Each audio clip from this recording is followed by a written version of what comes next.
Dear Dom, Friday, June 12th was an incredibly special day. And one day, when you're older, I want you to know exactly how it felt. Your mama won her first race since returning to the sport and becoming your mom. It was my 13th career Top Fuel victory. And to get it, we had to go through a week full of anticipation. Rain originally postponed our New England Nationals final round that was up there in Epping, New Hampshire. So we had to carry over the finals and run them right during the second qualifying session of the Thunder Valley Nationals in Bristol, Tennessee. So we kicked off the New England Nationals weekend in great fashion. Yes, we did miss the number one qualifying position by just a couple thou, but that's how it works out. And because the lower car count this year, getting that top spot is more important than ever to secure a bye in that first round. But we didn't get it, right? Got to do the whole race the whole way. Also, anything can happen on a Sunday. So let's go. Let's hear about it. In our first round against Scott Farley, we just focused on making sure we had a safe get down the track pass, and we did. Collected that W. Moving on to the second round. I was clearly really hoping to race your dad at Tony in that second round, based on how the ladder would fall. But it was a super big bummer to see him go out of eliminations, first round, right in front of me. So I knew that we did not have a date for a matchup in the second round. So when I lined up against Maddie Gordon in the second round, we basically went up there intending to run a mid 370s. Pretty good run, pretty decent track, just get down. The car surprised all of us by smoking the tires. I pedaled it, but I knew very quickly that I didn't let it settle enough to get proper traction because I felt it a little bit of fishtailing. So I got out of the throttle. I couldn't see or hear her anywhere, and I literally had to tell myself in my mind, breathe, let it settle.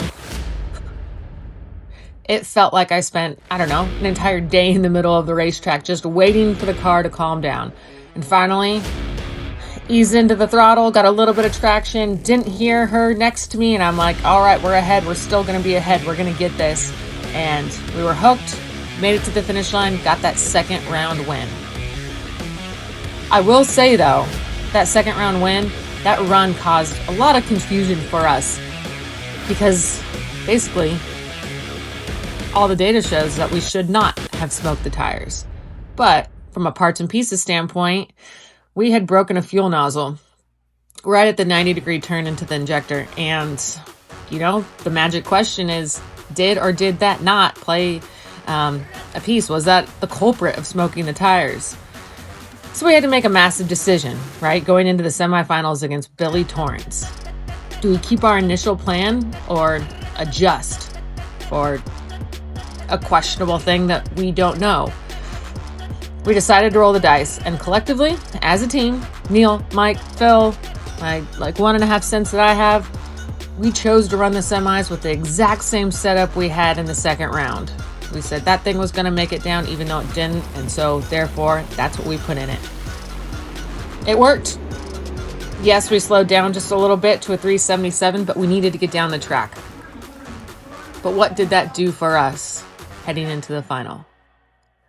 Because we had to play it safe, we did miss lane choice. Dun, dun, dun. You might think that's not as big of a deal, but as the rest of this race story continues, it definitely, for us, for a weeks-long time, was a factor. After the semifinals, that is where the weather up in New England, finally caught up to us. We've been watching the radar and constantly tuning the car for changes all day. For the crew chiefs, it was exhausting. Rain fronts coming in, moving out. But that steady, cool calm remained throughout the entire pit. We were left suspended in a week of pure anticipation. When the light went green for the final, after even more weather delays in Bristol, we gave it everything.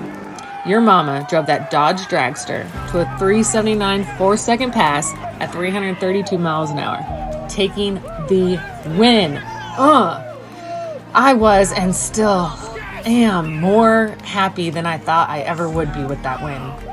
This victory didn't come by accident or because someone else failed. We chipped away at it, earned every single inch of it, and seeing the smiles on my team's faces was an all-time high for me. The Diamond Wally trophy is incredibly cool, but knowing what this means to my crew means so much more. So after the beginning of the year, I got pretty beat down just on my own. I don't have to read the internet for that, right?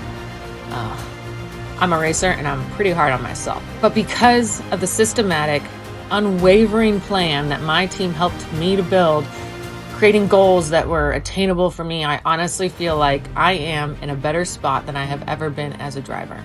And that's because of the people that are around me and around our team. And honestly, Dom, these same people are around you all the time. But do you want to know the absolute best part of it all, Dom? In the past, when I was chasing wins and championships, I used to race with this underlining fear of missing my opportunity. This win felt so entirely different. I'm so proud that I got to go into the winner's circle, surrounded by my team, hold you in my arms, and place this Wally right next to you and even in your little hands. You've spent your life touching all of your daddy's trophies on the countertops, and it fills my heart with so much joy to finally bring you one of my very own. I am learning to let go of some old racing superstitions. A lot of people ask, are you superstitious? What are they?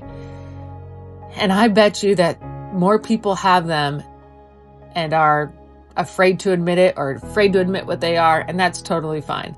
For me, I've had a bunch, but that's completely changed. I mean, when I'm so hard-headed and I don't want a softer side to come out thinking it's going to make me a better racer, that's absolutely garbage. It would help me, or it would make me lose my competitive edge.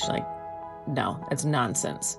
Because on Friday in Bristol, wading through all the crazy rain delays, my nervous system just truly had enough of it, of this fight or flight, and are we racing, are we not, and final round, Q2, the whole thing. I just had enough. And I said, I've got to go spend time with you, Dom. I want to. I crave what is now my normal, and that is you. I'm realizing at the end of the day, the Lord doesn't want us to be trapped by superstitions anyway, and he's going to show us.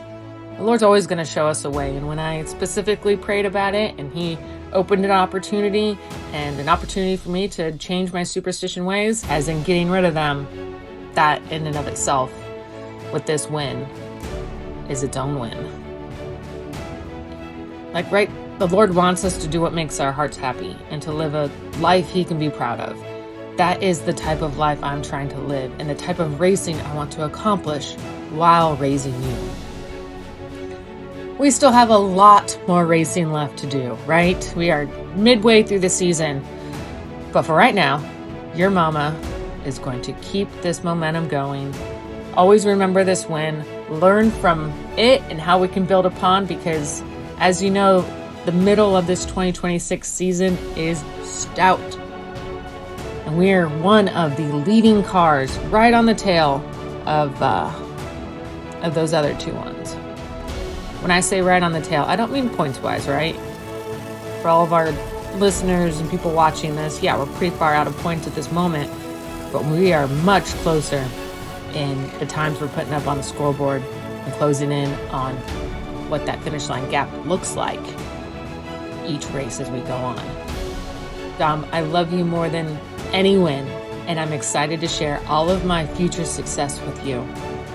What's been even more eye-opening about this is drag racing was who I was. Everything about what I did, drag racing, that was me.